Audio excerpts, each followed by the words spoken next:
Okay, let's invite.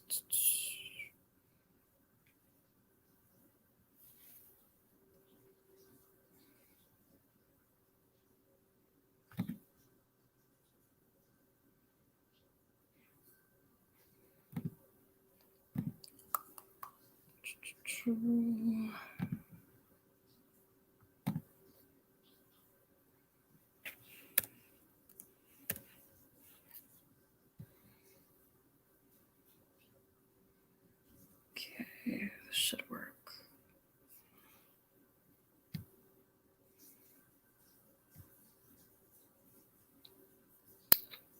Oh, hi, Garen.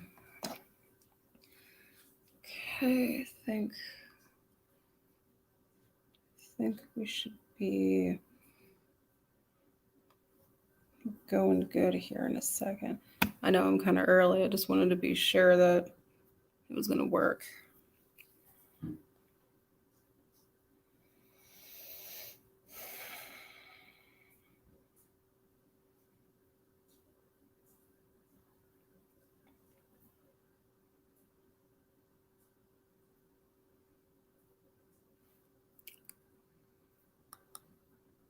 How are you, Garen?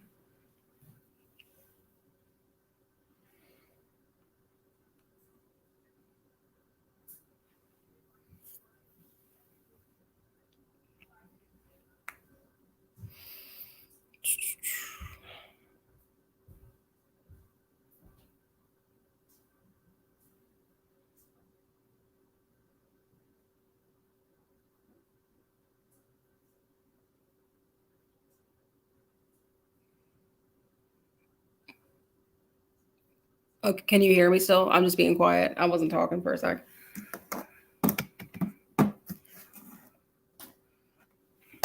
Sorry, I should keep talking so people know that they can hear me.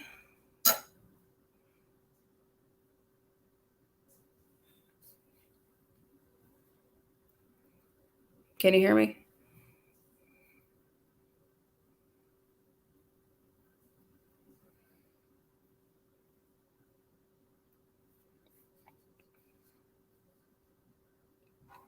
Oh, okay, good.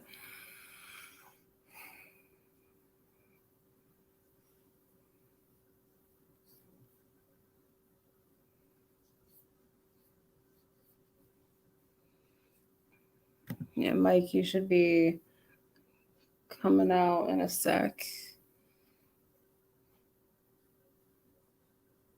I'm gonna mainly do this one because he was having a long day and he's kind of tired, so he'll be here on the sidelines, but it's mainly going to be me today.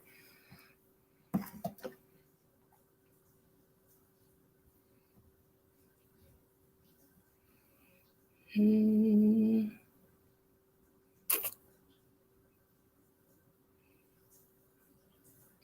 Yeah, we're a little early. I just wanted to.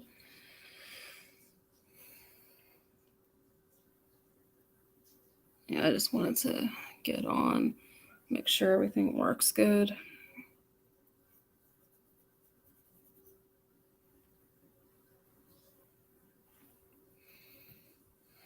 Make sure. Okay, yeah, it looks good here. I'm checking on my phone too. Yep, that looks good there.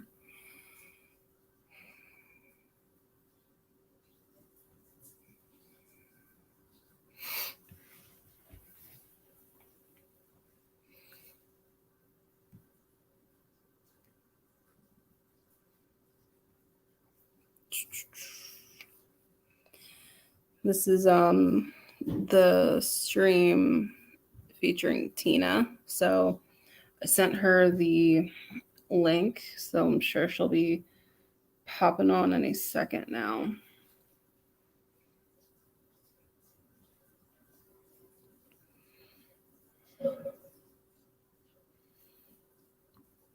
It was originally supposed to be 7:45, but I got back from work kind of late, so and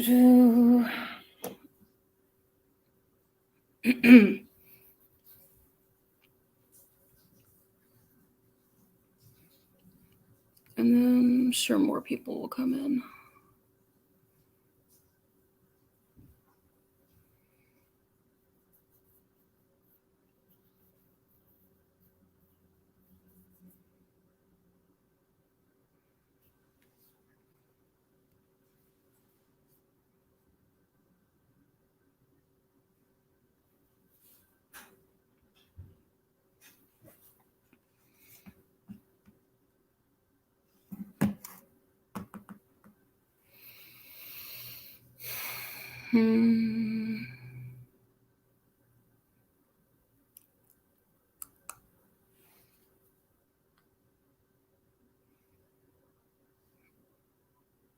And I guess we'll see who else comes in. Had a pretty good amount of people coming in this week. We've been doing a lot of these this week.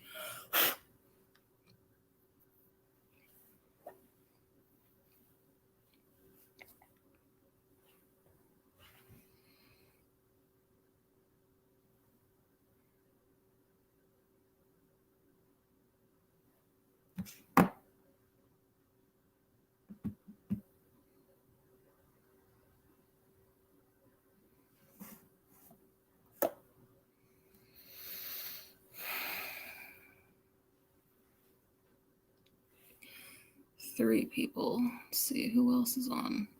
I wish there was a way to see actually who was on. The only way you really know is if they comment.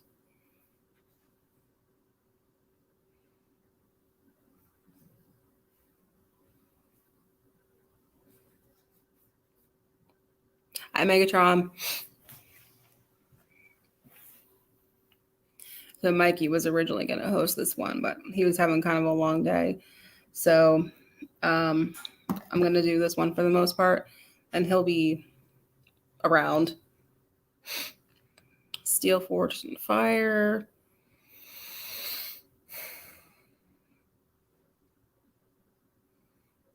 And we're going to have Tina on tonight. I don't know if we said that. I emailed her the link, so she should be popping on any minute now. Legion Tactical, hello.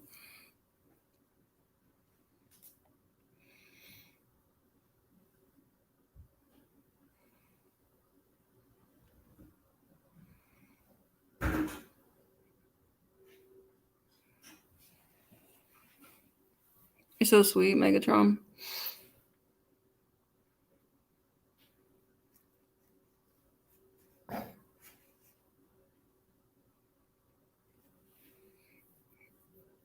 Dream Creations and Adventures.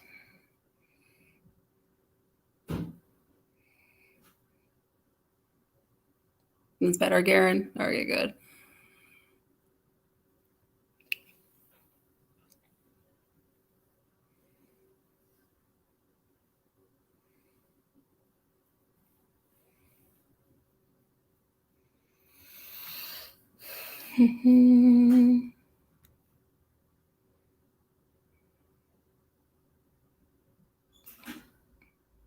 You're gonna make me cry, Megatron. I keep saying how all the women in the community feel like my second and third moms. Oh, you make me cry.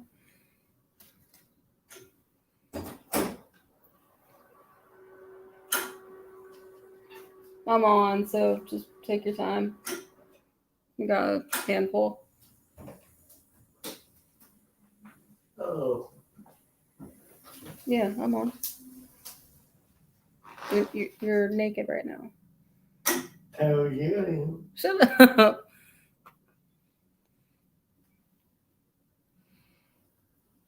That was a great live Mikey did last night with Scab. Yeah, it was really good.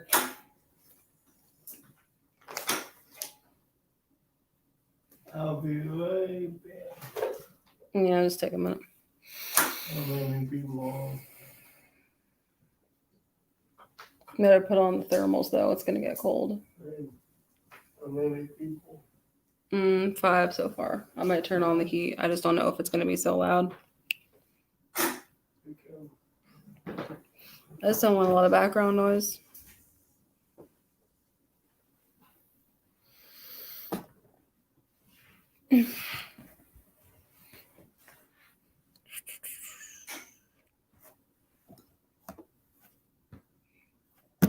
Allie Carroll, how are you?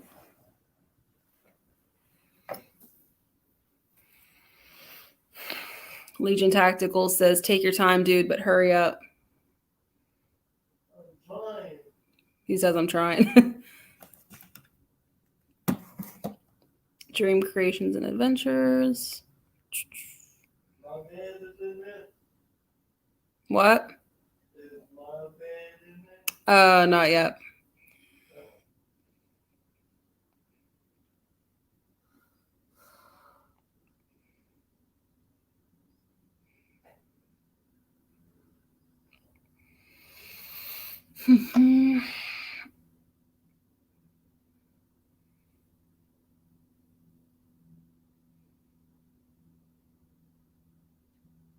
Oh, Allie Carroll's got a new job.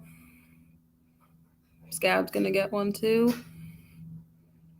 New beginnings.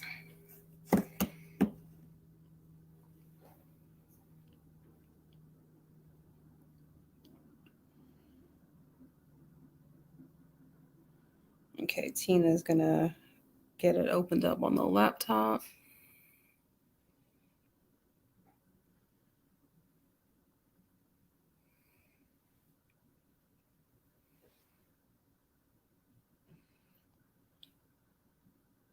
Yeah, she went somewhere where there was going to be some better connection.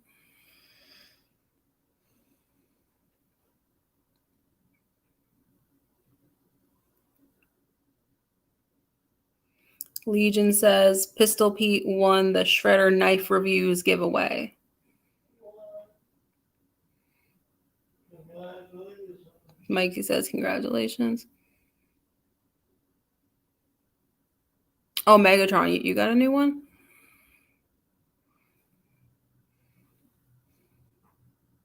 I want to make it so I might. The one that's beginning of life. You want it, you said? I love that man. Oh.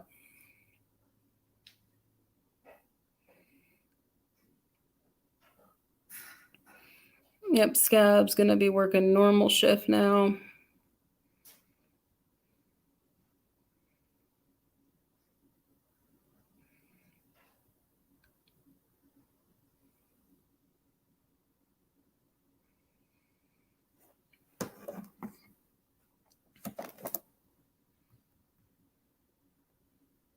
Yeah, I miss having my full weekends off.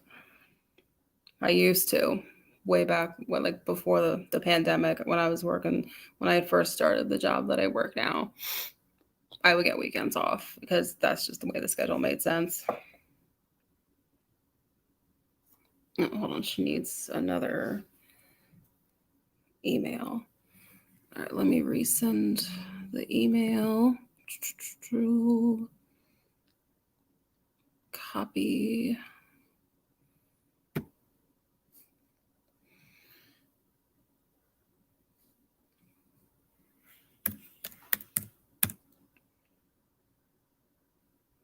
Make sure I have the right email address.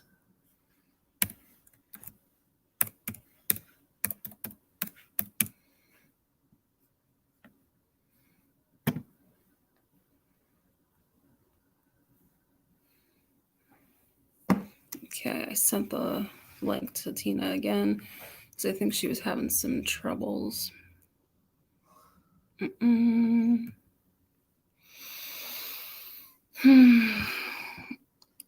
Anderson Cancer Center. Awesome.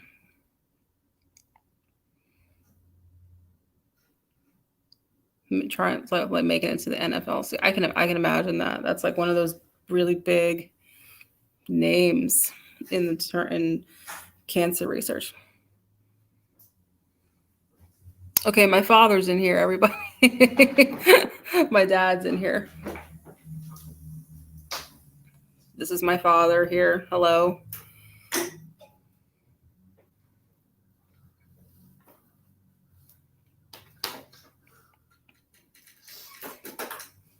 Welcome my father into the community, everybody.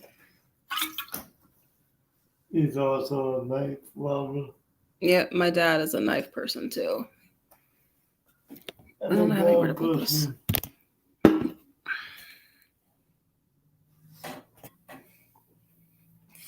I sent Tina the link. She should be popping on in a second here. I kind of like this angle better, to be honest.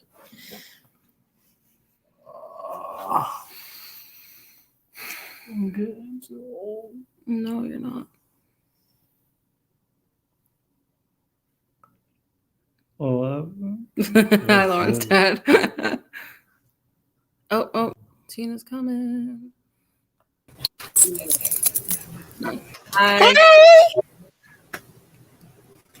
Hang on, let me turn you up. I can't hear.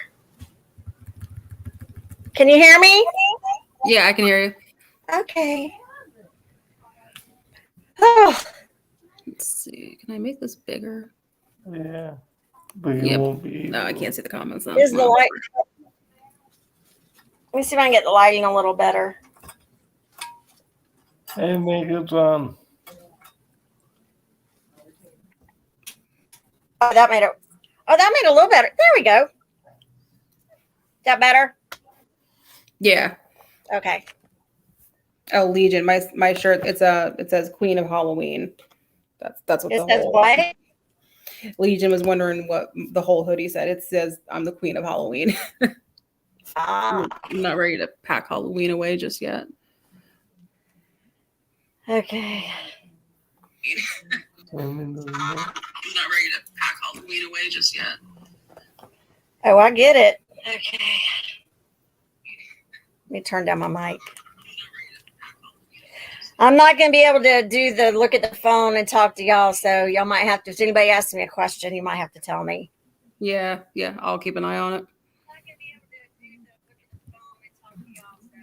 It's Mikey.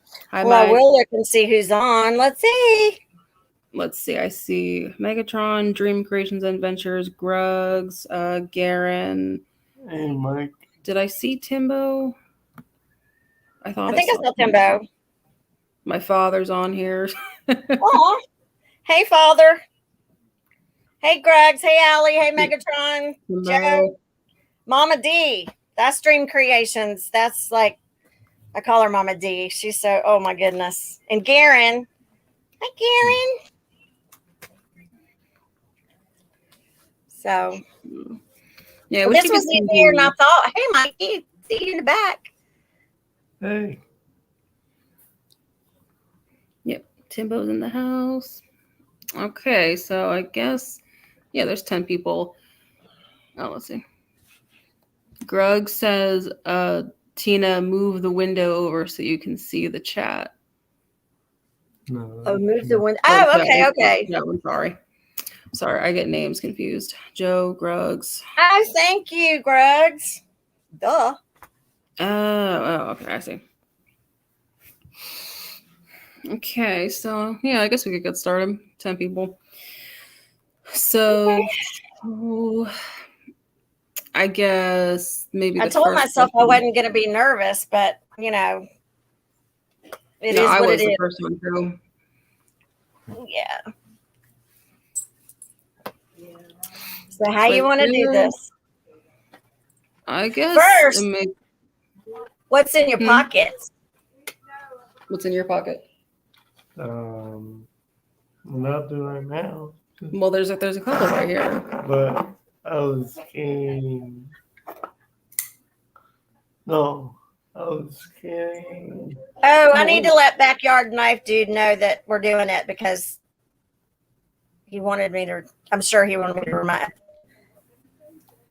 Hey, we're. I was scanning. Well, that it might help today. And I just had my Karambit. Hang on. Legion, Pilar 3, and a Cold Steel Recon 1, Tonto. I guess it'll go through. I don't know. I call her Petunia. It's the purple petunia. It's purple, And Ken over at Backyard Knife Dude sent this to me in honor of of E. And it's Ooh, very sweet. It's a Cobra Tech. It's kind of hard to see it. I But love them. this is the one he did a video on, and he flipped the clip for me since I'm, southpaw. But yeah, this thing's wicked. I love it. But I call her Petunia. So I just start naming my knives. yeah. And Salty sent me this one. This was he modded it into like purple. But it's a QSP and it's really sweet. Let's see. Well, if I could get the thing to open. So it's got is that a Tonto? Is that a Tonto tip, Mikey? No, that's a sheep's foot. Oh, see, I don't see. I know Scabbo was very disappointed in me right now because I didn't know that. I didn't know that. Don't look at me either. Well, as many knife videos I'll watch, I should know, but it is what it is. I live with a knife. I should still know. It's a sheep's foot. So, what you want to talk about? So, I guess it would make the most sense to do it, like, I guess in my opinion, like chronologically, like From the start. Yeah, I guess like from the beginning, like childhood, and yeah, not like what led up to it, I guess, but maybe like, because sometimes it's not always one thing, it's like a multitude of things. So yeah. So what are you gonna talk about? I give it like over. So we're going to talk about addiction, and I guess the stigma surrounding it, and well, I'm pretty much an open book. A lot of people don't know how Eric and I met, and Scavo, he's for the past year, ever since he's had his channel, he's talked about Eric or E, and just it's an amazing story. Lauren, you know the story of how Eric and I met, and he was a blessing in my life. I was blessed to have him for 20 years. But it all started from an early age. I grew up in a family of alcoholics, my mom and my dad, my grandparents. But I kind of threw myself into, first it was church. I would get ready every Sunday morning, ride the school bus, or the church bus to church. And I tried to find ways to get out of the house because it was tough. There was a lot of domestic violence, mental, and verbal abuse. And then come my high school. And to be honest, my mom, she tried to commit suicide in front of me and my sister 3 times growing up. So I come high school, I threw myself into high school. I was like the straight-laced kid, not a fuddy-duddy as they would, a nerd, whatever. I was scared of my dad. I was afraid of disappointing him. I was afraid of, him killing me if I did anything, smoked a cigarette, I was terrified. So I threw myself into school. Like as far grades, I did pretty good, but it was more activities, like clubs, football games, that type of thing, to where I was like most school spirit, not prom queen, homecoming queen, best all around, just all these superlatives. But it was more so, I didn't care about all that. I just wanted to be out of the house, pretty much. Like throwing yourself into activities that kept you busy so that you didn't have to come home. Exactly. So I ended up dating and getting married to my sister's husband's brother. And it was to get out of the house. I'll be just straight up. I mean, not that I didn't love him. It was to get out of the house. So fast forward a couple of years, I started working at the post office. Wait, no, but yeah, I started working at the post office. And I was here I was 21 years old, making $30,000 a year back in the late 80s. Now that's a lot back then. Yeah. So anyway, I married an alcoholic. He was really bad. And then he started getting physically abusive. So I was like, I'm done. Mm-mm. So the night I left him, I ended up in the hospital. And I had a perforated bowel, and I had to be cut from belly button down. That was the start of the addiction. Oh my God. The pain pills. I was in the hospital for like 3 weeks. I'd lost like 40 pounds while I was in there. And then I was on the live that Shield Arms and Mikey did. And that's why I was asking Joshua if he had ever had an NG tube, because that's that tube that goes down. Oh. They're awful. Because during my surgery, my whole lower body shut down. And so I was so sick. I mean, I literally wanted to die. And when I got out, I was skin and bones. I mean, I couldn't even walk. I was so weak. Anyway, when I got out is when I started taking the pain pills. They pushed everything down. Aside from feeling great, they pushed everything down as far as emotions, the past. I wasn't a big drinker. It was more upper type things. You know, I can look at a joint and go to sleep. That's just me. I can't do anything like that. But then I ended up getting divorced, but I ended up with the bad crowd at work. And that's what started my cocaine addiction. I started doing cocaine. I could afford cocaine because of the money I was making. So it was a lot it wasn't to me real love from these friends. It was because Tina had money.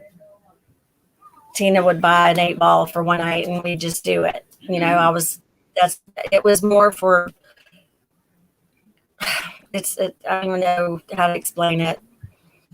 I guess acceptance, but at the same time, it wasn't. They were using me for that, but I was using them for friendship, I guess. I don't know. But anyway, one night was going to work. I worked nights at the post office, and I was pulling in, and I had been up for like 2 days. And I pulled into the parking lot of the post office, and I didn't even hardly make it through because I started feeling like I was ODing. I couldn't breathe. And I had done like a lot of it before I went to work to try to stay awake. Well, I didn't know that the night that, I hadn't been asleep, but I didn't know that I guess I blacked out because when I got to work, I pull up and the guards come out and they're like, "Are you okay?" And I said, "No, I don't feel right." The EAP, Employee Assistance Program guy, Cliff, he comes out and he sees me and he goes, "Are you okay?" And I said, "No." I said, "I don't feel right." And so he took me to the hospital and he goes, "Do you remember calling me last night?" And I said, "No." "When did I call you?" And he goes, and he played the message. And I told him who, because I'd never met him. I called and I told him, I said, "I need help." I said, "I'm addicted to drugs. I'm going to lose my job. Da, da, da, da, da." And 2 days later, he sent me to Texas for 30 days. That saved my job. And then I didn't touch anything until I had another surgery. When this was after Eric and I'd gotten married. But when my dad passed away in 2003, suddenly where we had to take him off the machines and we were in there with him and stuff, it's just going through a deep depression. Yeah. And Eric got me through. Oh my goodness. He was so incredible. He stood by me through all of this. And it was, I don't know, just I didn't want to do the drugs anymore, but I still did them. Not the cocaine or nothing like that with one past Eric when I got with him. I wasn't doing anything then. But then I had a ruptured cyst on my ovary, and I started again another surgery, and got back on the pain pills. And that was like the Achilles heel of the whole thing. It was the pills. But then it advanced in 2010. I was doing the pills. Now, Scavo brought something up last night where he's talking about the doctors, that you could go to a doctor and just get whatever because they just want you to be, because they get paid for all that. I'd had that transvaginal mesh. I don't know if you know what I'm talking about. Yeah. Yeah. I'd had that. And as soon as I woke up, I knew something was wrong. And Scavo and Megan know this too, I was in bad shape. So nobody would touch me for an entire year to remove it. So a whole year I lay basically in bed popping pills. Now, when I say pills, the doctor was giving me oxycodone 30s that were the compound, which were just the powder, and it wasn't cut with Tylenol or ibuprofen. It was straight oxycodone. Jesus. I was getting 90 of those a month. Sorry, a month. And I was getting, I was getting 120 of those a month and 90 hydrocodone 60s in the compounds. So I was tore up from the floor up constantly, but it still wasn't touching that pain that I was having in my stomach, because it was cutting my insides. The mesh was. So that, and then I got on Adderall, and just off and on would stop doing stuff. Then I would get on Subutex or Suboxone. And then that was just as bad of a withdrawal than the drugs. So it was just a vicious cycle.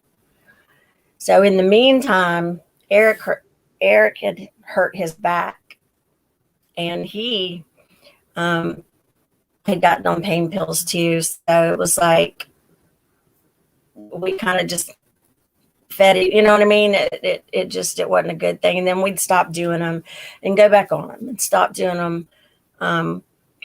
But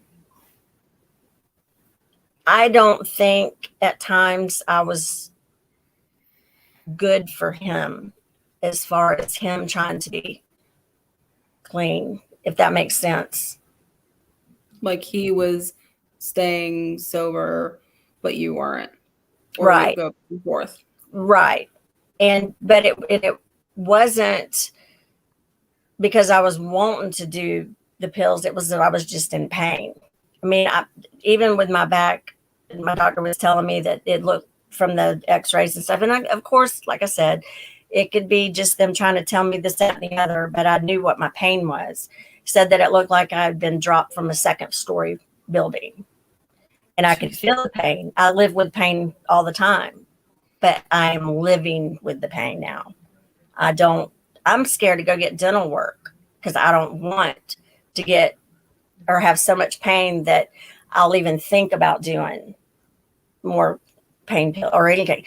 And so when Eric passed away, I just nosedived. And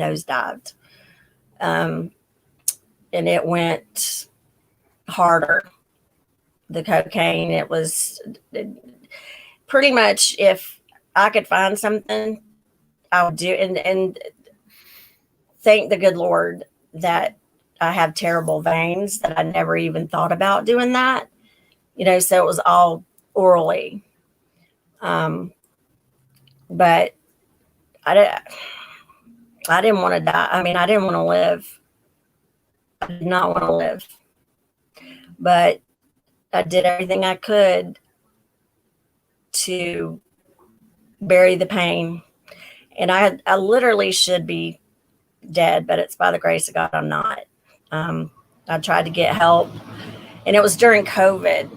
Okay. I went over to the hospital, the Baptist hospital, and I told him, I said, I need help.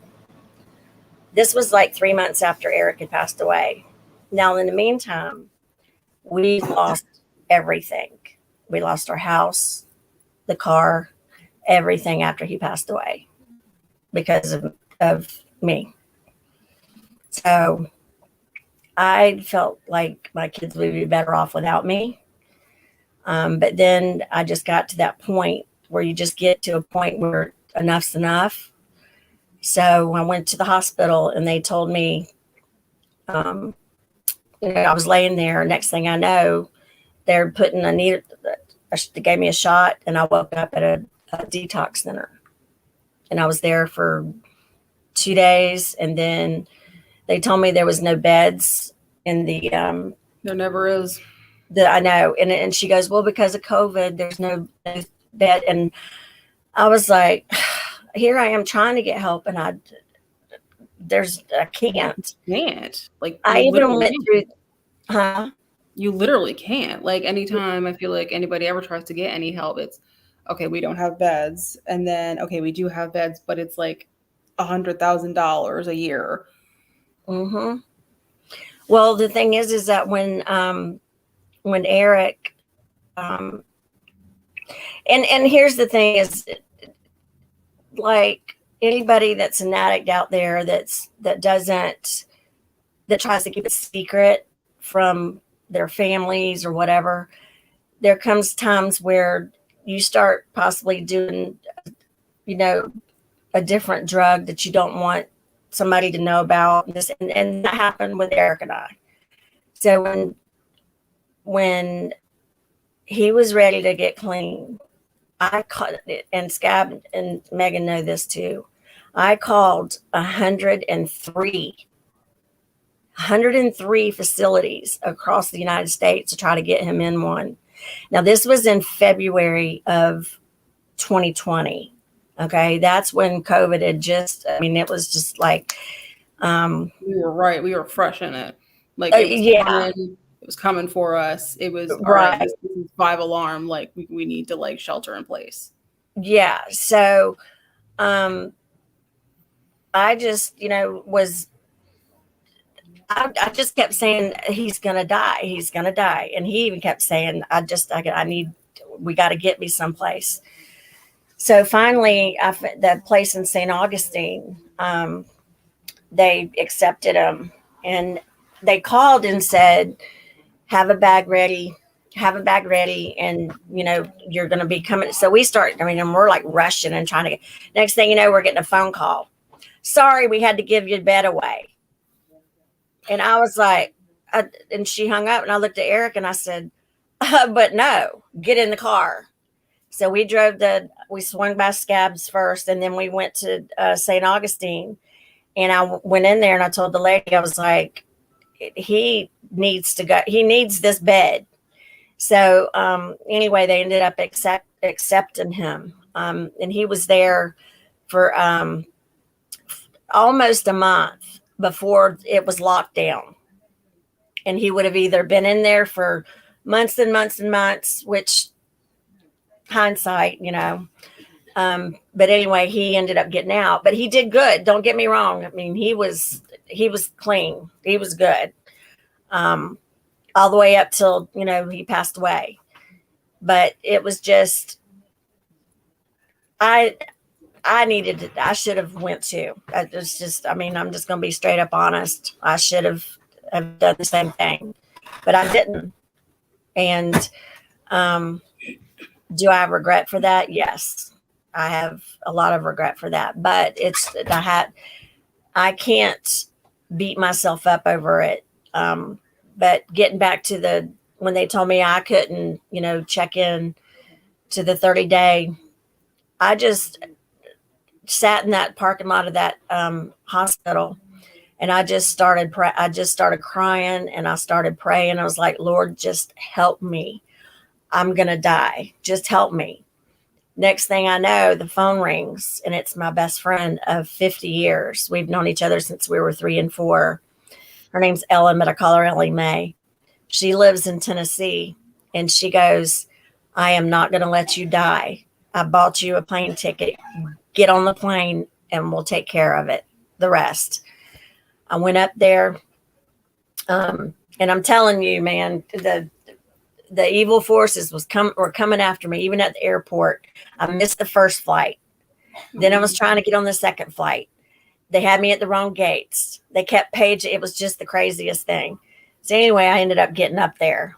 And that was November 15th of last year. So this November 15th, I'll have 1 year of sobriety. Oh my God. That's like next week. Yes. Oh my God. Yeah. Well, Well, thank you. And the thing about it is that and I'm telling, the only thing that has gotten me through all of this is my faith. It's just like Joshua's shield arm said, his faith. I mean, both him and Mike they inspire me. Just because they don't complain. It's just, and I'm sure they have their complaints, but it's just like Shield Arm said, his faith is what's gotten him through. And my faith is what's gotten me through. And I'm going to be straight up. The Lord saved me that day whenever Ellen called me, because she said, because I wasn't calling her back. I wasn't wanting to talk to anybody. I felt with grief, addiction's bad enough and what the drugs will make you feel. But you couple that with grief, yeah, it's not, I can't even explain it. It just took my mind. At one time, I didn't even think Eric was dead. Now, for people that don't know, Aww.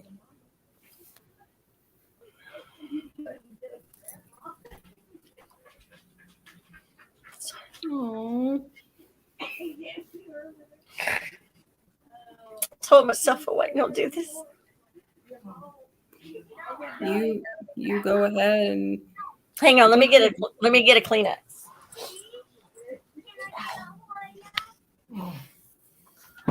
So you gonna make me cry?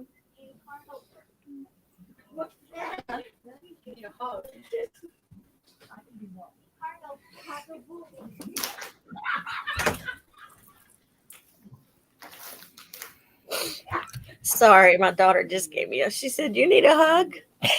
I know I could hear that.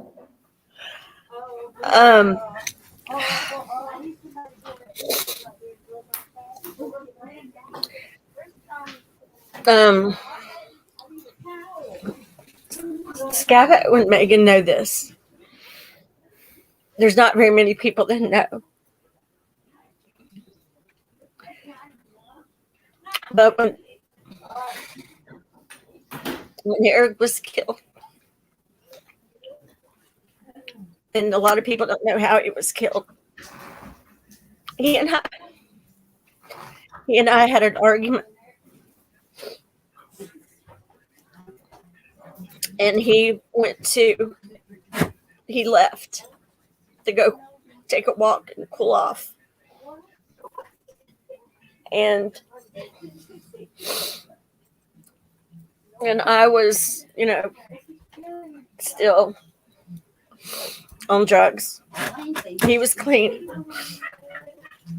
And we both said some horrible things to each other.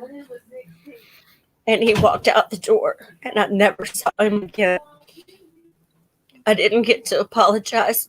And seeing, and with Eric and I, we'd been together for 20 years, and we had We adored each other. We never gave up on each other. We loved each other so much. And I know he was on his way home when he got hit because he wasn't very far from the house. And he was walking in the direction of the house when he got hit. But just the guilt of not being able to tell him goodbye or to apologize is what sent me nosediving. It sent me to a whole nother realm of batshit crazy. But that guilt, that anger, and I'll be honest, I was angry with God. I was so angry with him. I'm like, why did you let my just amazing husband die the way he did?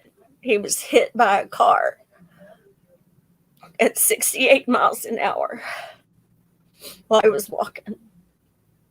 I'm thankful he didn't suffer, but still. And another bad thing is that someone stole his wallet, his house keys, and his 3 favorite knives he had on him, because he always carried those knives with him when I watched him put them all in his pocket before he walked out. He had the knife that Scabo gave him. He had the knife his dad and his mom gave him for his 200 days of sobriety. And he had the knife that my kids got him for Father's Day. And somebody stole them off of his body. Jesus. And I had to let go of all that anger. I had to, because I was so angry with that kid, but neither one of them should have been on the road. He didn't have insurance, which that's beside the point. It was a tragic accident. At one point I was mad at the kid, but You had every right to be. I forgave him because he was the same age as my daughter. He's 19. And I couldn't even imagine. I mean, that's something that he's going to have to live with the rest of his life. And I sent him a message and told him that I forgave him. And I don't know if it helped, if it didn't, whatever. It's something I had to do for my own healing. Now, am I okay? Or all better? Absolutely not. I'm never going to be. But I get through it every day. And just the anger, I had to let go of it. And every day has gotten easier and easier the more I turned in my faith and trust in God to get me through it. And I'm telling you, that's what's gotten me through it. And my sister's husband passed away almost 5 weeks ago from COVID. Oh my God. Yeah. I thought I told you, Lauren. I may not have. It's just been like a whirlwind, but I never in a million years could have seen me being at a point I can be comforting her losing her husband. That's how far I've come. And I'm not saying that for Pat. I'm doing that for myself. Just, scabbing them. No, I mean, I was in bad shape. But in the YouTube community, and then when I got, going back to when I went to Tennessee, normally the types of drugs that I was on, you'd have severe withdrawal symptoms. I didn't have one. Not one. And I'm thankful for that. And the crazy thing is that I think Mama D knows this. The Dream Creations, I told her, and I may have told you, Lauren, about the honeybees. Did I tell you? Possibly. Well, Eric and I ate honey all the, well, I still do, but we would just tilt the honey jar or honey thing up and just eat it. That was just our thing. We loved it. And when he passed away, I was sitting on the front steps, and a honeybee came and landed on the railing of the steps. Turns and looks at me. Oh, wait, it gets better. Turns and looks at me. And of course, my son comes barreling out the door. Oh, a bee! And he swats it. I'm like, don't do that. So anyway, when I went to Tennessee, I was sitting, Ellen and her husband Daryl, when they would get back from their bus route, because they were aides on a special needs bus. And that's what he was a bus driver and Ella was the aide. And they would bring me a coffee and I'd go out on their deck. And back then I was smoking cigarettes. So I was sitting out there. And the second day I was there, I had set the cup up on the railing. And a honeybee came and landed on the cup and turned and looked at me. And I'm like looking at it thinking, there you are. And so like 3 or 4 times after that, while I was still in Tennessee, because I stayed in Tennessee almost a month and a half. And when I saw the honeybee, it was like 4 times I saw it. Well, now, and even my daughter and my son, the honeybees just like my son's first day of high school. He was out there at the bus stop and he says, Mom, there was a honeybee flying around my head. He goes, it wasn't messing with anybody else. It was just me. Mm-hmm. Well, today, my daughter, she's going to college. And we were doing she was doing her FAFSA and all that for financial aid. We were outside, or she sat in her car because it was quiet and she was able to talk to them in there. Well, she said that a honeybee landed on the side mirror and was just staring at her. So then when I walked outside, we were sitting there talking about it. And the honeybee landed on the knife that was sticking out of her side door. She took a picture of it. It landed on the top of the knife and it crawled all the way down the knife and then came back up and then just flew off. So I associate honeybees with him. Oh, and then there was another, when I was at my sister's house last week, I was sitting outside reading my Bible and a honeybee landed right on the side of the Bible. But my mother-in-law, my mother-in-law and father-in-law, if you can see it. Can you see that? Yeah. It's got a honeybee and it's an infinity that says love bracelet. Mm-hmm. They got me this for my 1 year of sobriety. So, but yeah, I haven't. The one blessing that I have to say is that when I stopped doing the drugs, I never craved them. I haven't craved them. I don't want them. I'll never touch them again. And it's just, it was time. I was just done. And even like with Eric or Ease, everybody pretty much knows him.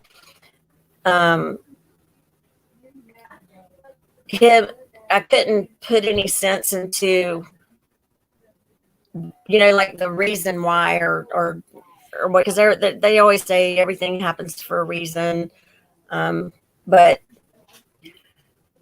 I came to the realization, or in my mind, whatever, that he died like that to knock some sense into me, so to speak, because that's pretty much what got me off of the drugs, because I didn't want my kids to lose me too. But my father-in-law, he told me last week, because I was over there talking to him, and when all this first happened, when Eric passed away, pulled away from his parent. I pulled away from everybody, and just my mind had me thinking crazy things. But now I'm really close to them. And I thought, at a time I thought they blamed me and stuff, but I know now they don't. But my father-in-law told me the other day that the Lord came to him and told him that Eric was sacrificed to save me and my daughter and my son. Which here, in the world, that's kind of cruel to think about or whatever, but in the long run, I know where I'm going to be with him in heaven. So I'm trying to live the best life I can. And I have to keep my faith and believe that there's definitely a higher purpose or a higher, I don't even know the word I'm trying to say. Do you have any questions? Just wow. I mean, I'm sitting here fighting tears too. I mean, I love that. I love when, because that happened with my grandpa too. After he died, I was seeing birds everywhere because he was a bird guy. He loved bird watching, and he had like bird clocks all over the house. And a while ago, he died in December of 2019. But a while ago, my mom kept having this bird that was like knocking on the kitchen window. It was like a woodpecker, but he was flying up to the kitchen window and just pecking it. What? I don't know what he thought he was doing. Like at first we thought, oh, he thinks it's another bird. It's like maybe or something. But in my mind, I was like, that is something Grandpa would do. Like, hey, like just checking in on you. I swore to God that was him. And I was just seeing birds everywhere. And then it was after your grandpa died, I think, too. Weren't we seeing something? It was something. We saw something after your grandpa died. Like it came at the right time. Butterflies. It was butterflies. We saw a butterfly, and it was February when he died. He died in February. And we went to the grave and saw a butterfly. And there was a butterfly sitting on it. I love that. I love when that happens. I see the same thing with like hummingbirds and everything. Well, my daughter, she's not real crazy about the whole bee thing. She said when a bee comes up, she goes, okay, stop with the bees. And the next thing you know, the little birds that hop. Do you know what I'm talking about? Yeah. Well, then that'll show up. Or a butterfly, like a butterfly landed on her toe after, because there was a bee flying around her day before yesterday when she was sitting outside too. And she's like, okay, Dad, stop with the bees, or she said something like that. And next thing you know, a butterfly landed on her toe. So, but that kind of stuff just gives me, it's comforting to me. It's, but a lot of people, of people don't stop to recognize that stuff. Like whenever I was full blown into my addiction, I kept thinking, please come to me, babe. Please just anything. Let me know that you're with me. But at the time my mind was reeling, from the drugs and stuff. So I didn't stop to recognize any of it until I was off the drugs. And then I started noticing stuff, even like the numbers 5 and 8. That's mine, and Eric's number was number 5 and mine was 8. I see 5, 8 constantly. Mm-hmm. And it's not like just something that's just going to be a 5, 8.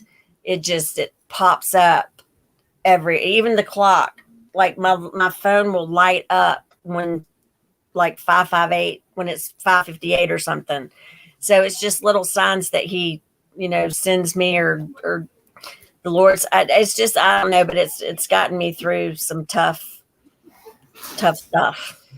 So we were saying that the other day because there was a praying mantis on our door. I don't know in what culture a praying mantis, somebody comes back as a praying mantis, but it was just chilling on our door for like 3 days. It would not move for 3 days. And I'd poke it every now and then, be like, you good, dude? And he would move. So he was alive. I took out the trash, and I guess I left the door open a little for like a second too long. We came back in. We were watching something on the TV. I come out here, and he's just chilling on the side table here. I'm just like, we've been inside for like 3 hours. That thing's been in here for 3 hours. So I like carefully moved it outside, and he like won't leave. I don't know if it's the same praying mantis, but it chilled on the wall. What do they do? Don't they? Sorry, my hair's wet. I'm trying to fix it. What don't they bite the heads off of the mates or something? Yeah, I think the females do that. They don't hurt you, though. I looked it up. I was like, it's going to hurt me if I touch it. So then he left. But then the other day, I put something out on the patio here, and there's another praying mantis. And I'm pretty sure he's still out there. I don't think he'll leave either. So I don't know if that's mine or your grandpa. I don't know what they're trying to do. I don't know what they're trying to say. I don't think that's your grandpa. I mean, I don't think Donald was the kind of person to come back as a praying mantis. Mine, Lewis was, but I don't think Donald or George did. So I don't know. Donald would come back as like I don't know, what would Donald come back as? A hawk. A hawk. Because he is close. Didn't we see a hawk like hovering around the cemetery? Yeah. That's what it was. It was a hawk. Ah. Those things, I hate hawks. But every so often I'll just be like, okay, yeah, he's around. And he lived in this apartment. And he lived in this apartment complex, not in this building, but in another one. Yeah, I just saw Allie where she says that Bill Milton, one of the brothers in the community that passed away, every time she does a video, I notice it. I don't know if I'm sure they do, but either a plane will go by, or you can hear, or you hear the train, or you hear both at the same time, or not the same time, but in the same video. And that's what is like, hers and everybody else's sign that he's with them is the planes or the trains. So, yeah, Mama D says she notices it too.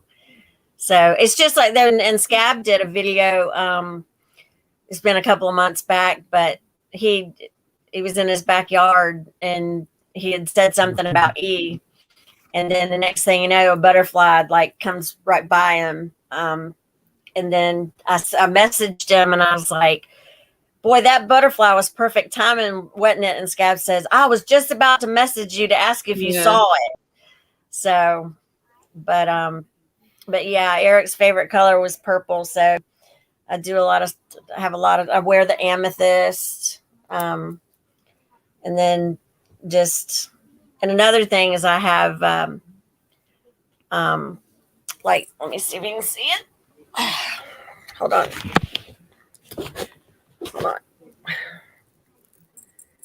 But this is his wedding band. Thank God they didn't steal his wedding band but I have his wedding band on here. I have it's hard to see my nail. Oh my Lord, my nails look awful. My band, because I wear, it's so hard to see. I wear my engagement ring, but it looks like a wedding ring. And then I have an E and a T on each side of it. And I wear this every day, all day. Don't take it off. Well, I mean, when I take a shower and sleep, I'll take it off. But just so, like, some people don't know how Eric and I met. One of the other things that when you and I were talking, that some of my like growing up and stuff, or from the 20s or whatever, I was told I couldn't have children. So that was, a bummer. And that affected me too. So anyway, I met Eric through softball. Actually, Scab and him played together, and At the time, my boyfriend, ex-boyfriend, but was boyfriend, whatever back then. And we needed a pickup player on our team. And Eric, he's really, really good. I mean, he's an amazing ball player. So we were on our way to an Atlanta tournament. And I'd asked my then boyfriend, I was like, what are we doing? He goes, we got to go pick up Eric. And I'm like, who's Eric? And he's like, just drive. One of those kind. So I'm like, okay. So we pull up to his house and he gets in the car. And there was 2 other players in the back. And I heard Shane say, dang, boy, I didn't even speak to any. I didn't. I was just more focused on having to drive to Atlanta, like a 6-hour to 7-hour drive. And anyway, Shane says, dang, boy, how big are your feet? How big are your feet? And and Eric said, size 14. And my head about swiveled off. We locked eyes. When I swiveled, I looked at his feet, and then we locked eyes, and we were done. I mean, I thought he was just the most adorable thing. So from then, you know,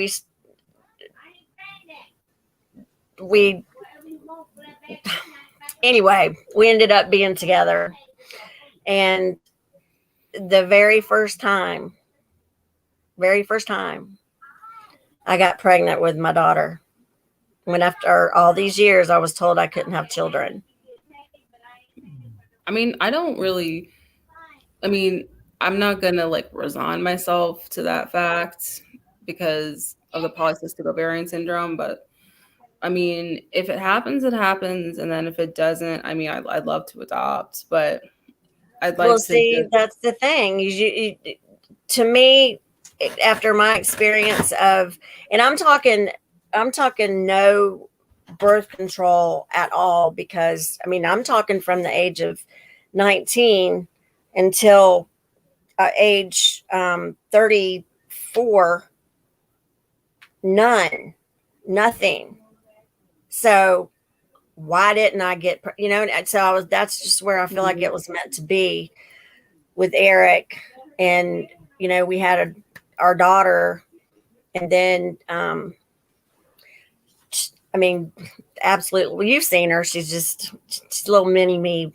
Yeah, she's gorgeous. Yeah, she's a stinker, but, oh, stop. She's sitting right here. She's like doing all this.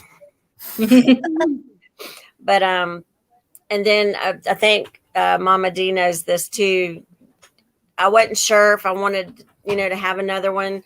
I mean, I had a great pregnancy, but I was 34 when I had Savannah. That's in nowadays ages, that's like old to be having children. But at the same time, it's kind of advanced now where it's, people are having them in their 30s and 40s now, and it's no big deal. Yeah. But anyway, I wasn't sure if I wanted to have another kid and or another child.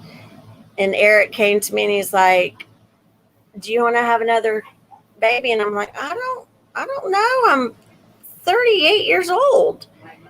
And he goes, well, he said, the Lord came to me and told me that we were going to have another child, and we're to name him Joseph.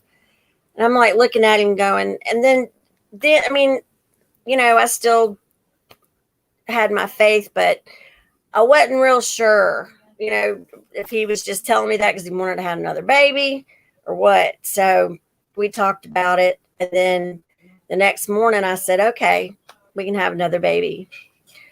We were on our way to a tournament in Winter Haven. But my stomach started hurting. So we ended up going by the hospital. He says, I'm not taking you to Winter Haven. And at this time I was on fentanyl patches, the ones that you can wear on your back. Yeah. This was for my back and stuff. Anyway, we go to the hospital and the lady in triage says, oh, did you know you're pregnant? Wow. And I'm like, what? And Eric looks at me and he goes, I told you. I was going to say, like, yeah, I know. He had to look at you and be like, I know it. And the thing is that almost lost Joseph. Well, first off, when I found I was pregnant, I ripped that patch off of me because, it scared me. But those chemicals going into my body with a baby inside of me. And I went through probably a week of withdrawals from those because it was just steady fentanyl pumping into my system from a patch. But anyway, like it's But 16 weeks. in doing that, it hurt the baby. Well, if I'd have kept it on, that was just me. I was just, I didn't know, which it obviously didn't do anything to hurt him. Just that little bit of time that I did have it on there before I knew I was pregnant.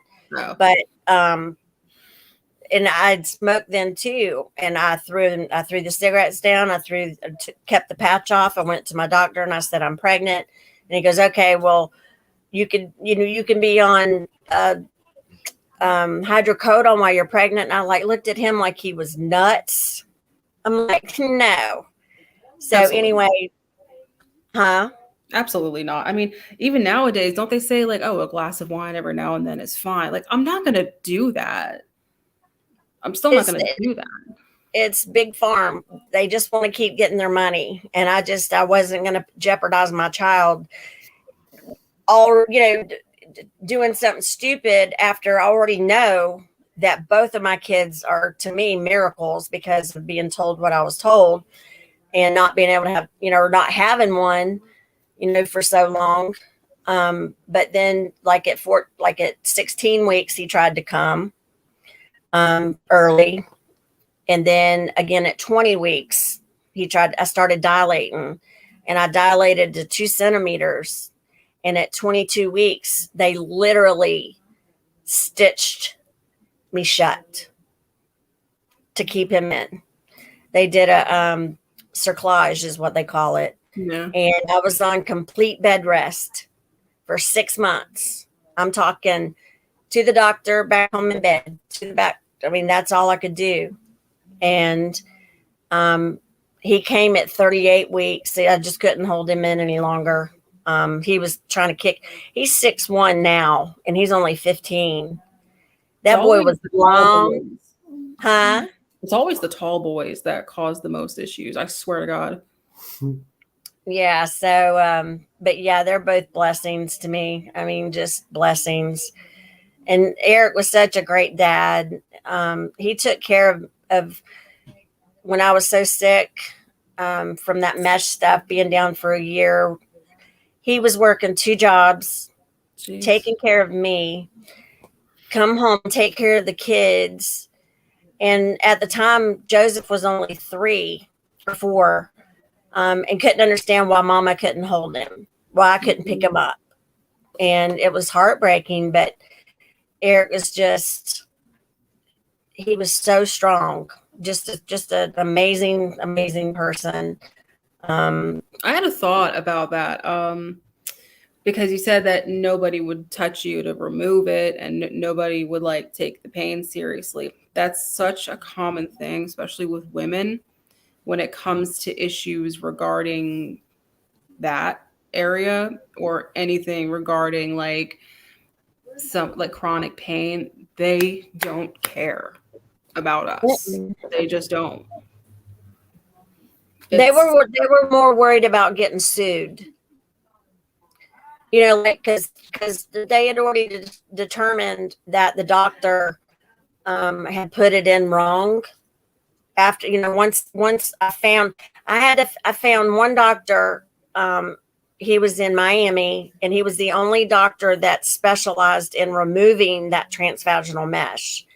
Now, by the time the year passed, it had already grown into the muscles, the vaginal muscle, all of that, to where when they removed it, yeah, they couldn't. I still have 25% of it still in there inside of me that's attached. I remember seeing all the commercials about, if you had this done, you need to call this number now, because isn't it illegal now? Yeah, they don't do it for they don't do it for that because what it's for is it's tried to hold a woman's, female organs up after they've fallen from childbirth or whatever, and that's what happened, and they were just trying to keep them up.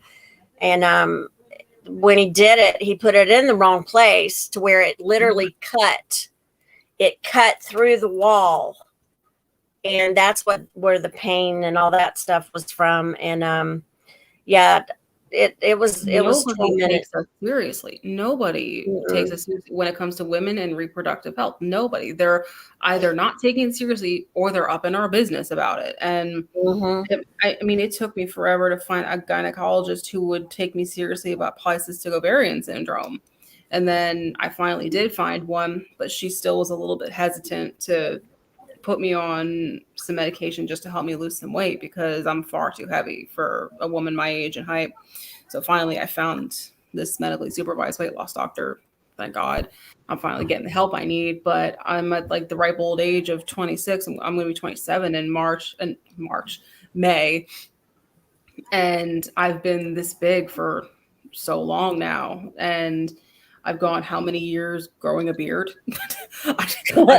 I've gone how many years with the cystic acne that I had growing up? Jesus Christ. I have to find a picture of me with how horrible I looked because like the second I hit puberty, like my body went into overdrive. My mom had to take me to go see my aunt who's she's a nurse and CHOP, and she wanted her to check me out because she thought I was hitting puberty too early.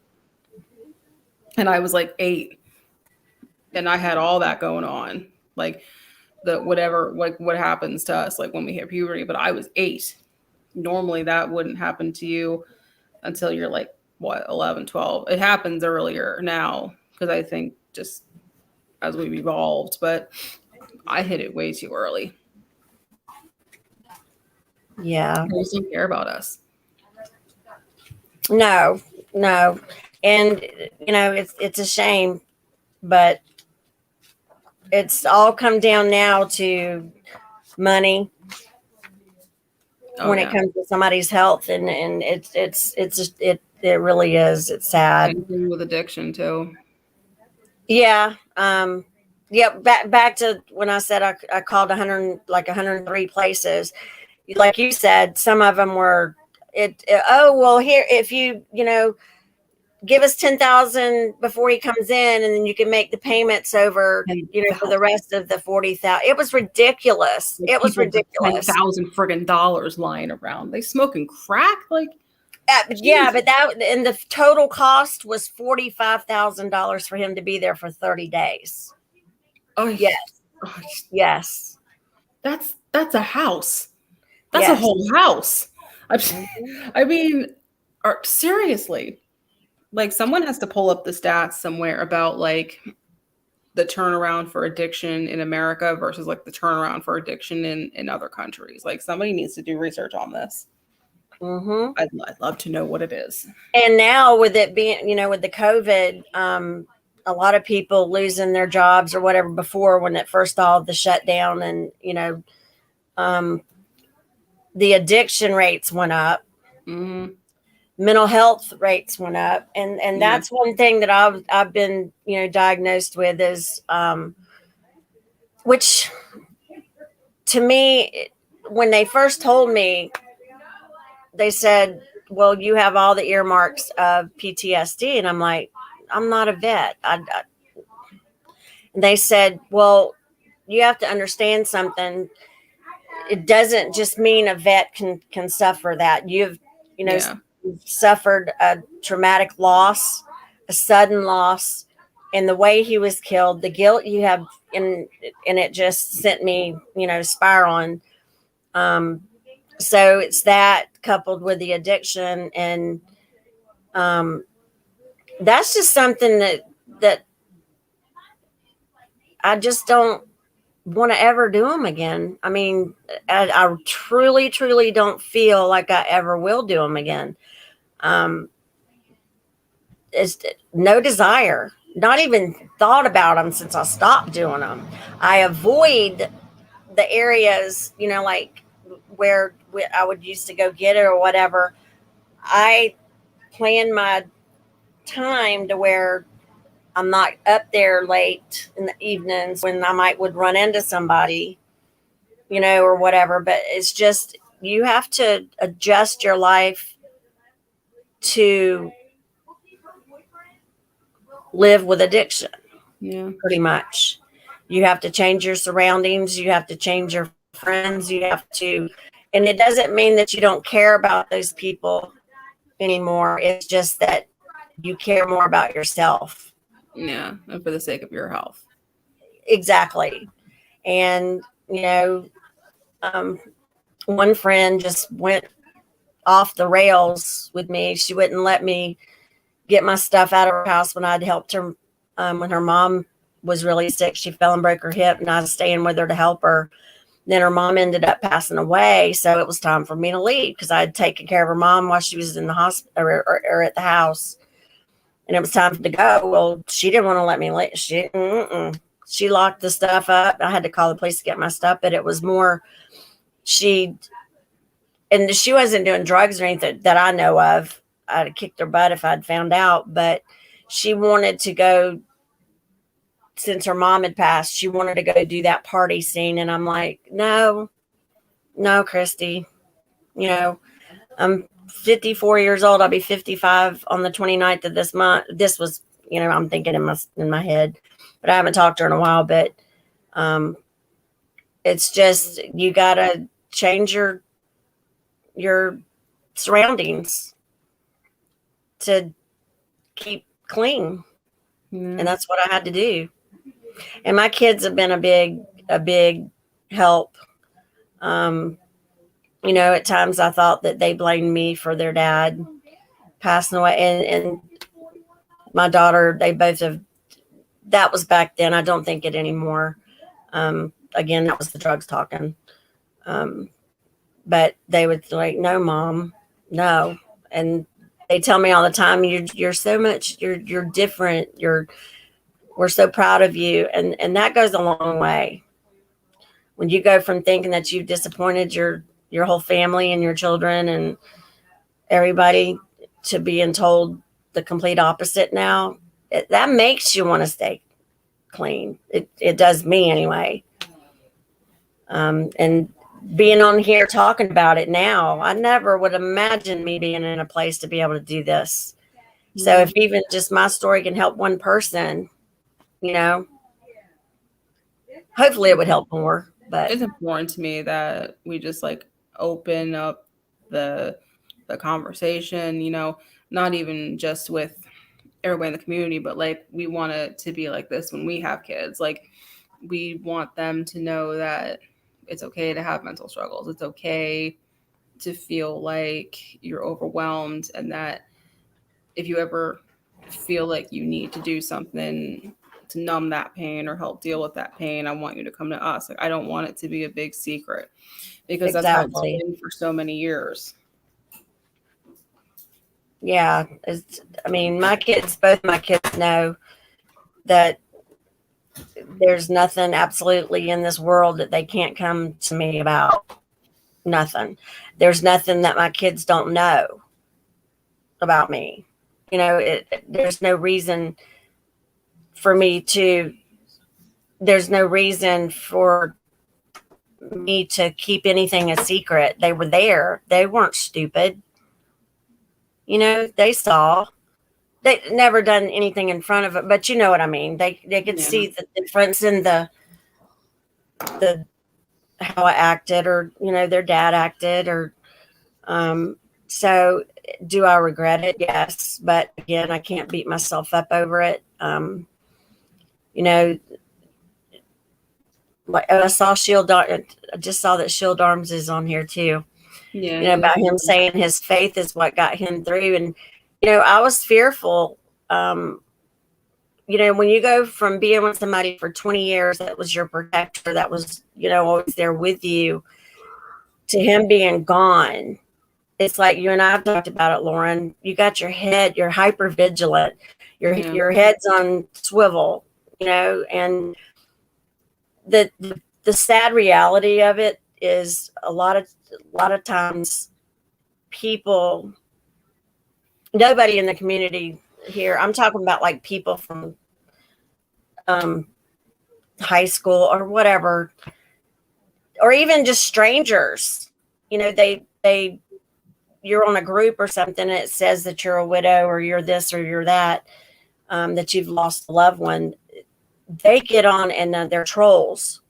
Yeah. I had one guy I had to end up, I literally blocked him because he was saying something about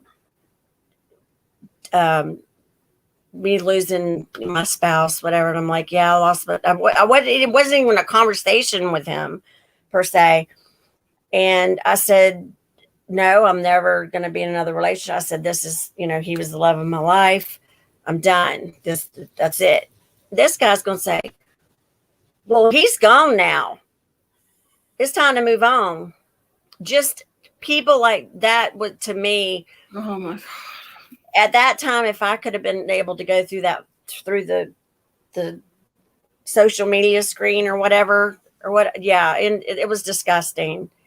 But I found out from my therapist that people literally go on those types. They fake being, like there's a group on Facebook that my sister and I are members of. It's My Hubby's in Heaven. And there's people that, could go on that group, or not saying it's that group, but one like that, pretend to have lost somebody just so they can befriend, somebody that has. And then They're looking for hookups. Exactly. And oh my God. It's just, and that makes you, No. it makes me leery of going on those types of groups because you just don't know. But at the same time, I just have to, again, keep my head on a swivel when it comes to that because, there's women that I've helped on that group too. It's just, with my story or being open about stuff. And, I had somebody ask me, they have a teenager and she wasn't sure if her child was on drugs or not. And I started asking her questions. And I said, how's he acting? And she says, well, he's real secretive now. He stays in the bathroom a lot. He's sleeping all the time. And, and those are some signs. If they went from not doing anything like that to doing that now, that's some signs. So, I actually sent her some information that I had gotten. It's a bunch of PDFs. So, if there's anybody that's watching that thinks somebody that they love or is, on certain, and it breaks down which drugs and stuff like that. But I sent her some information on it. So I have to. Said you can send it to his email. Huh? Mikey says you can send it to his email. Yeah, it's I was gonna see if it's really good information. It tells the effects of each drug, the long-term effects, the short-term effects. It's actually some very useful information when it comes to drug addictions. Especially when they hit, like the teenage years. Especially when they hit the teenage years too, I think. Yeah. Because there's so much stuff like a girl at my son's school. Somebody had given her, which I'm sorry, but I wouldn't take some random something that somebody hands me thinking that it's something else. And she thought it was some ibuprofen and it ended up being Xanax. Oh my God. Yeah. So they had to rush her to the hospital. So it's, I don't know. And then there was a thing where all these kids were going into their parents' medicine cabinets, the bottles, emptying them or bringing them to a party, dumping them all into a bowl. And then they would just start picking like candy Skittles. Bowls. Like candy bowls. Yeah. So I don't know. Yeah, I remember being in like middle school, high school. I remember being in like middle school, high school, and then like putting the fear of God in us. Like, you go to house parties and you see a bowl full of random stuff, and that's probably drugs, kids, or something like that. And then parents just being petrified, like, oh my God, is this what our children are doing? Right.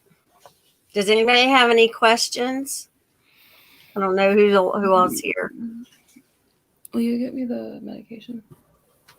on the kitchen counter. The Fetterman and the metformin. Yeah. I see Ken's on here. I don't know if he was here earlier. I have Petunia, Ken. Bye, Joe. Bye, Joe. Who I definitely called Grugs earlier. Huh? I said bye, Joe, and then I remember that I called him Grugs earlier. Oh. I get everybody's names so mixed up. Like sometimes Mikey will say, "Oh, salty or red corn," and then Joe, and I'm like, wait, which one again? There needs to be a PDF that has everybody's handle name or channel name Yeah. versus their regular name. So that way we all, people that are new into the community, we can mine figure is out. just my name because I don't have like a whole channel or anything. But yeah, that's just my name. Let's see, Megatron. Oh, do you know? Are you reading Megan's? Yeah. I know. I just saw that. I love you guys. I'm telling you, when Scab started his channel, and I have to tell y'all this too, that Megan and Scab, I've known Scab long. Actually, when Scab and Megan had met, had known Scab already, but because Eric, they've been best friends for. Eric was just I think he was 20 when they met, him and Scab, but we've stayed. I mean, they've been friends for all these years, so they've seen the ups, the downs, and just the good, the bad, and the really bad. But the one thing that they did, which I'm forever thankful for, is that love you too, Joe. Is that the tough love. Yeah. Whenever after Eric passed, and I was deep into my addiction and didn't care at that time, it was tough love. Even when I first went to Tennessee and stuff, they never gave up on me. They didn't stop being in touch, but it's hard to explain. But it's what I needed. And, now I'm on the other side of it. And I'll be forever grateful to them because they were there for my kids when I was trying to get better. And they're godsend. I mean, they're just amazing people.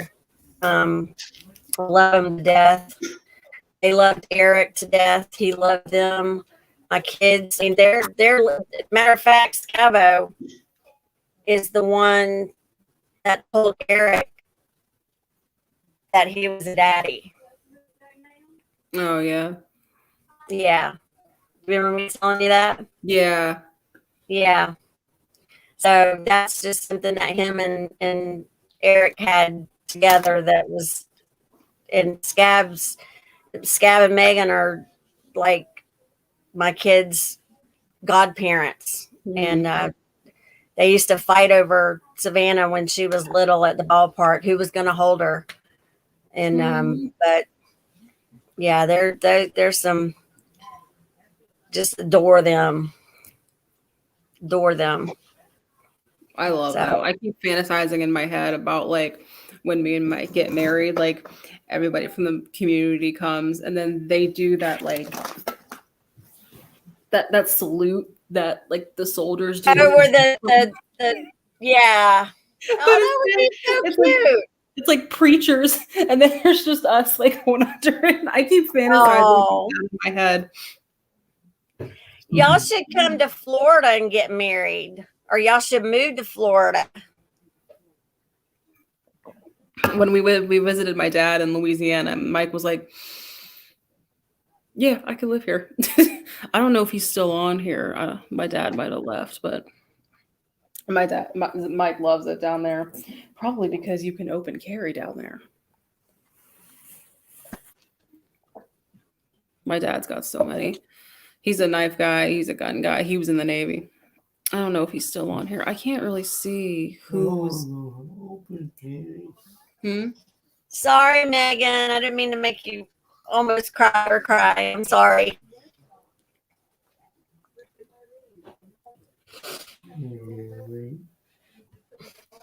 But Mike wanted me to. I can't even. There we go. Hmm? This one. What was this from again?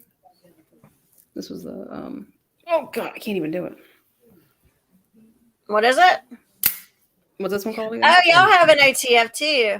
Yeah. Is that legal in New York? I mean, in New Jersey? Is it? Oh. No, it is not. Mm. New Jersey's really strict. Is that a micro? What kind is that? It's a knockoff. Knockoff. Oh, okay. It's It's nice. still- Though. It's still shiny and pointy. I don't care. I like it. I mean, I'm not picky. If it'll get me out of a sticky situation, then there you go. New Jersey, I think it has to be like, I think under 4 inches. It has to It could be 5 inches. 4 or 5 inches. I think it has to lock. Okay. You can carry whatever you want. You just have to. Yeah, I'm waiting for With it. Grugs to move to Florida. I know that he had a good time down here.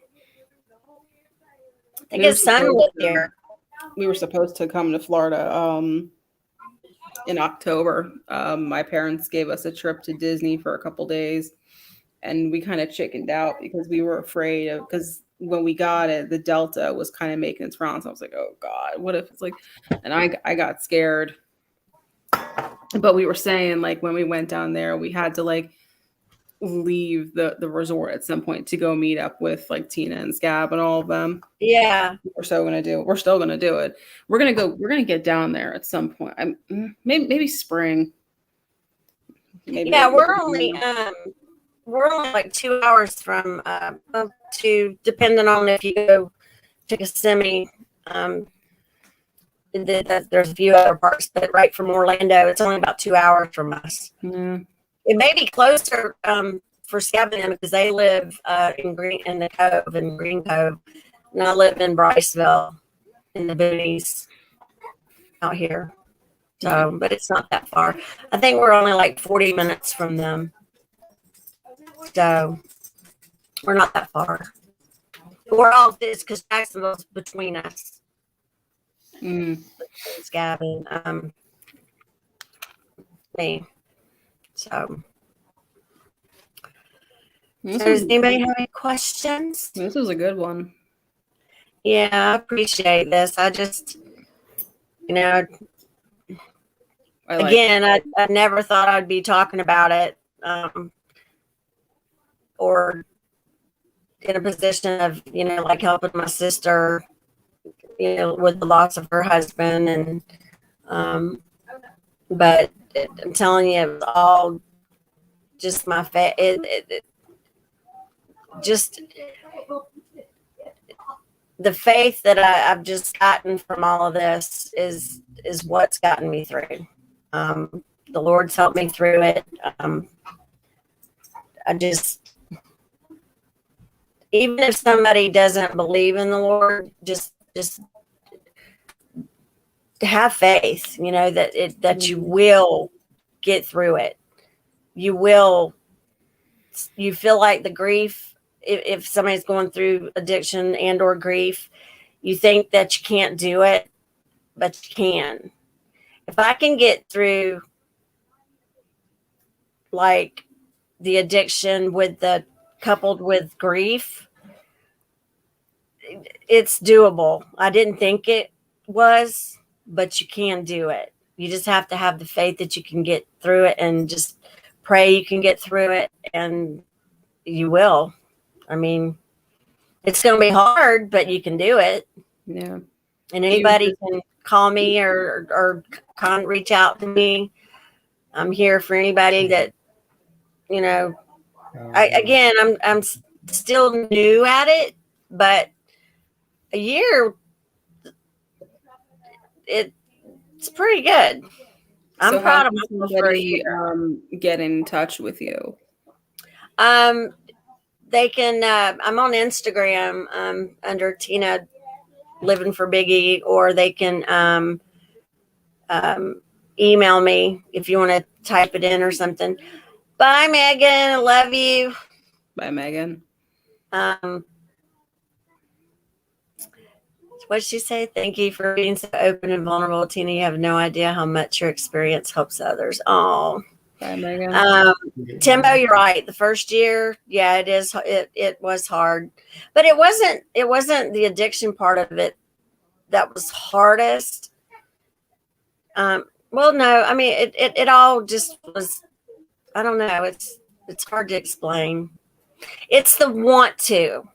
You know, if somebody's being forced to quit, that's when the problem comes in.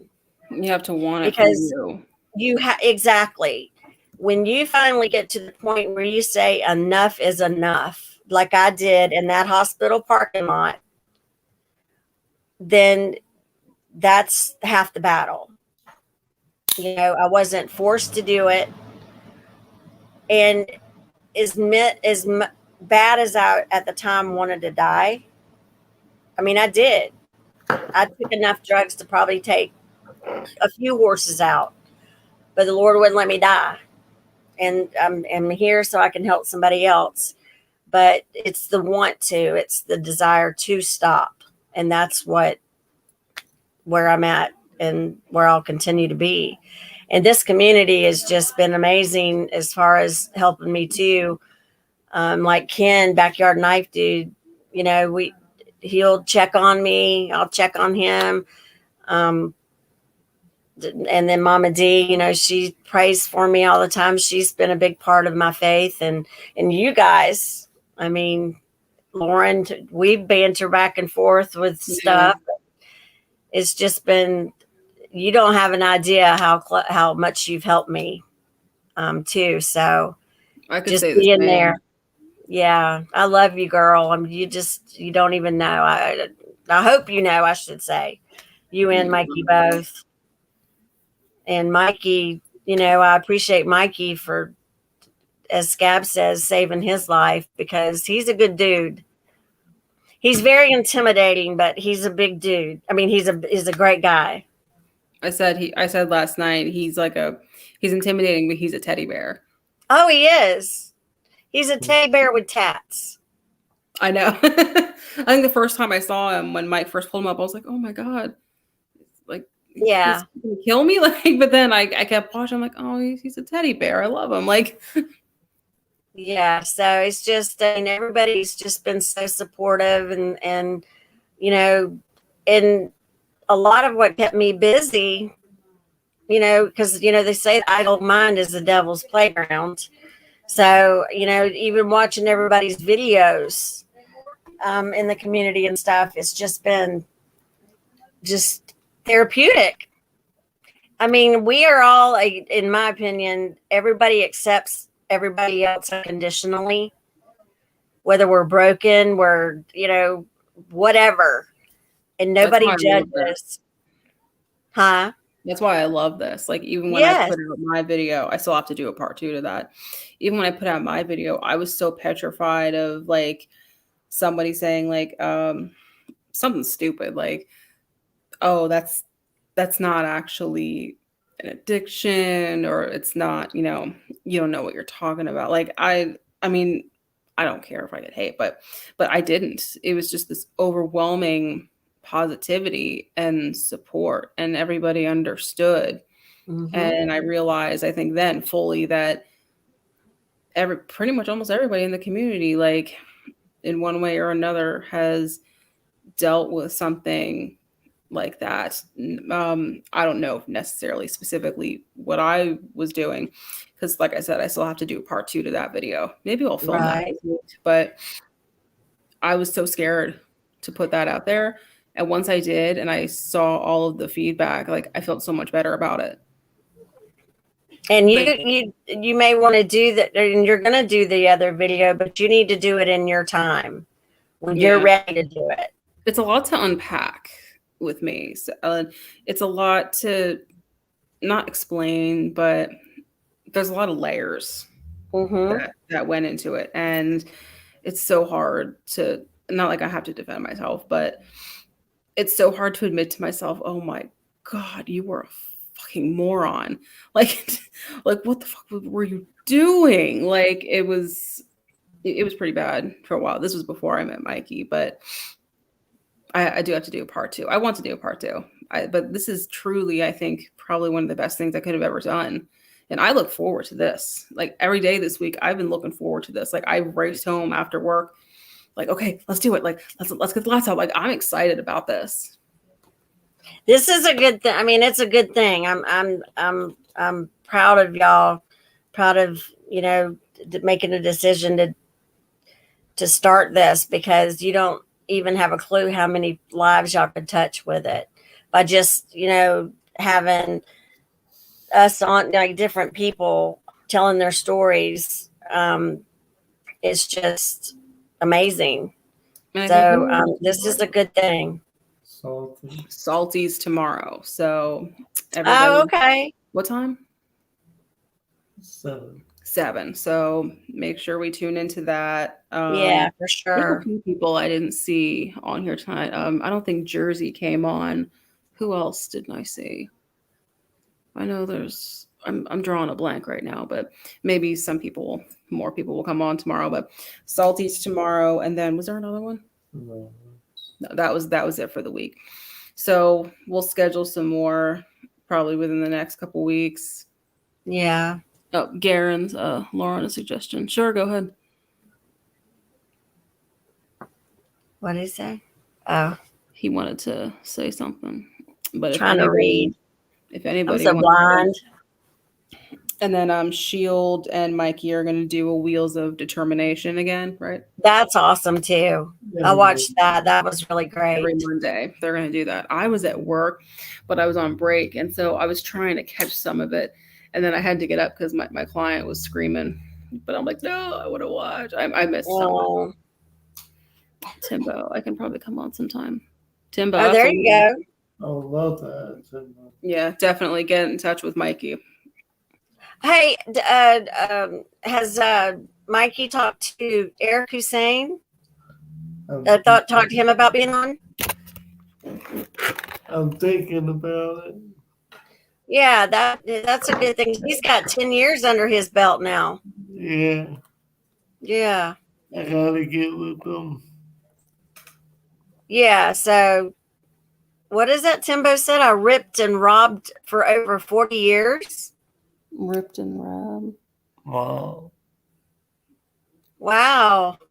You wouldn't have known. I mean, see, and that's the thing, is that people, again, like with Scab, people have, there's a stigma with addicts, or, even just not even specifically with an addict, just somebody's outward appearance. People prejudge that. You look at Scab and he looks like a scary dude. But when you get to know him, he's just one of the most salt of the earth kind of guys. And he's a great person. Just like with an addict, there's a stigma behind them thinking, oh, she's going to rob from me. She's going to, or he is, or something like that, or they're dirty or what. But you know what? I don't think I'm a bad person. I was just a broken person. If you want to highlight a comment, if you like to, and it will come up. Oh, I didn't know that. I forgot to tell you that. I was wondering, like, how does that happen? I'm an idiot. What is it? Apparently, you can highlight a comment, and then Oh, yeah, you've been I've seen showing that up. before. I'm an idiot. I was wondering what that was. That's a good idea, Garen. I like That that. is Garen. Because Very that's cool. because we're some of the, I guess with Allie, we're some of the only women. There's only like a Yeah, handful there's of us. and Mama D Dream Mama D. Creations. Her let's see, there's you, Megatron, me, Allie, Miss Sherry. Miss Sherry's not much I mean, she doesn't like do the knife part, but she does the other parts of the community. Oh, Adventure, I think too. She was Dream Creations and Adventure, Miss Donna. Yep. I call her Mama D though. That's my name. And then and Nikki St. Laurent too. Yeah. There's only a handful of us. Yeah. I like that idea. Yeah, for sure. So, but anyway, I have thoroughly enjoyed this. I know, I like this. So, Don't forget, tomorrow is salty, and you won't have to look at me that time. 7 p.m. Eastern. You're beautiful, honey. You're beautiful inside and out. As my like your daughter did. I know, like. Yes. But yes. 7 p.m. Eastern. So I guess for Floridians, I don't know how many hours behind. Oh, okay. We're only an hour behind you guys. Oh, okay. So 6. Okay. And then wait, no, are y'all on New York time? We're New Jersey, so. But is that New York time? Eastern Standard? Yeah. So it's the same time as us. Yeah. Should be. Yeah, we are on the same time. Yeah, we're on the same clock. Ah, okay. Well, then that shouldn't be an issue. So there you go. Thank you, Dream Creations and Adventures, and yeah, that's Miss Donna or Mama D. Allie Carroll, thank you. This was fun. I like this. Yes, it was. That was awesome, and I appreciate y'all having me on. And this is a good thing y'all are doing. Thank you. So if anybody wanted to, like you say, get in touch with me, my email's super. It's on my page, on my about page, but it's myhoneybeeandme@gmail.com. So you already know that, Lauren, but yeah.